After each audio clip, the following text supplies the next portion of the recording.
अस्सलाम वालेकुम all of you. Hopefully you are all doing well. अच्छा, आज का जो टॉपिक है जिसके बारे में हम बात करेंगे वो बहुत इम्पॉर्टेंट डिजीज़ है जिसका नाम है हाइपरटेंशन, और कॉमन लैंग्वेज में इसे हम ब्लड प्रेशर कहते हैं।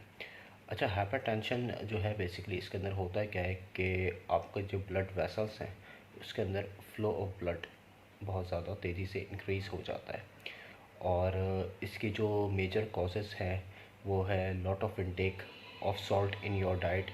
स्ट्रेस, स्मोकिंग, हेरिडिटरी भी एक रीज़न है, और इसके साथ साथ जो है lack of physical activity.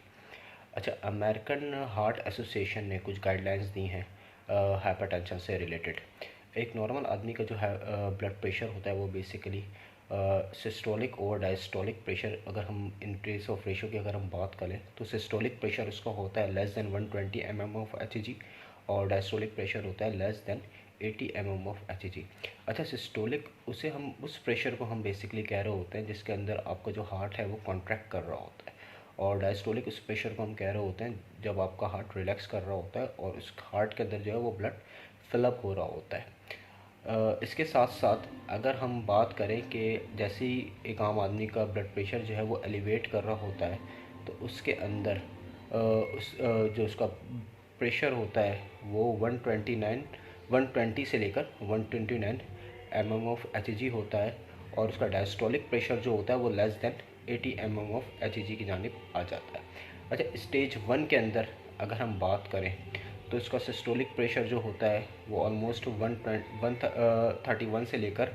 Almost 140 तक आ जाता है, और डायस्टोलिक प्रेशर की अगर हम बात करें तो वो 81 से लेकर 90 के दरमियान आ जाता है, और स्टेज 2 की अगर हम बात करें तो अबव 139 हो जाता है उसका सिस्टोलिक प्रेशर, और डायस्टोलिक प्रेशर जो होता है वो तकरीबन 90 से अबव आ जाता है, और एक सीवियर कंडीशन आ जाती है जिसे हम कहते हैं हाइपरटेंसिव क्राइसिस। हाइपरटेंसिव क्राइसिस के अंदर जो पेशेंट का ब्लड प्रेशर हो रहा होता है वो systolic pressure greater than 180 mm of H, और डायस्टोलिक प्रेशर जो होता है वो 120 mm ऑफ एच की जानिब आ जाता है। अच्छा, इसको हम किस तरीके से मैनेज कर सकते हैं, क्योंकि ब्लड बीपी जो है basically is a manageable disease, not a treatable disease. सबसे पहले तो ये है कि आप अपनी डाइट के ऊपर ध्यान दें और फिज़िकल एक्टिविटी स्टार्ट करें लाइक वॉकिंग, जॉगिंग, और इसके साथ साथ जो है आप स्मोकिंग को ख़त्म करें, और अपनी डाइट के ऊपर बहुत ज़्यादा ध्यान दें, और अपने कंसल्टेंट से रिव्यू करने के बाद ब्लड प्रेशर को मेंटेन करने के लिए मेडिसिन का इस्तेमाल करें। अच्छा, मुख्तलिफ़ कंसल्टेंट्स जो हैं मुख्तलिफ़ मेडिसिन जो हैं वो प्रिस्क्राइब कर रहे होते हैं आपके बीपी को मेंटेन करने के लिए, डिपेंड अपॉन पेशेंट कंडीशन, जिसके अंदर है कैल्शियम चैनल ब्लॉकर इन्वॉल्व है, बीटा ब्लॉकर इन्वॉल्व है, ईसी इनिबिटर इन्वॉल्व है, एआरबीएस इन्वॉल्व है, और मुख्तलिफ़ डायूरेटिक्स इन्वॉल्व हैं। डिपेंड करता है कि पेशेंट की कंडीशन क्या है। ब्लड प्रेशर को मैनेज करना बहुत ज़्यादा इम्पॉर्टेंट है। अगर आपका ब्लड प्रेशर मैनेज नहीं होगा तो सबसे पहले तो ये है कि ये आपके हार्ट पे अफेक्ट करेगा और patient move towards heart attack, और इसके साथ साथ ये आपके लंग्स पे भी अफेक्ट करता है और साथ साथ किडनीज़ के ऊपर भी अफेक्ट करता है। तो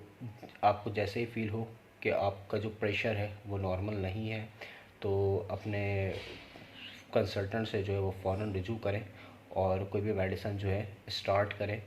अर्ली, ताकि आप अपना प्रेशर जो है ब्लड प्रेशर उसको मेंटेन कर सकें। होपफुली ये वीडियो आपको पसंद आई होगी। इस वीडियो को ज़्यादा से ज़्यादा लाइक करें, सब्सक्राइब करें और शेयर करें। Thank you.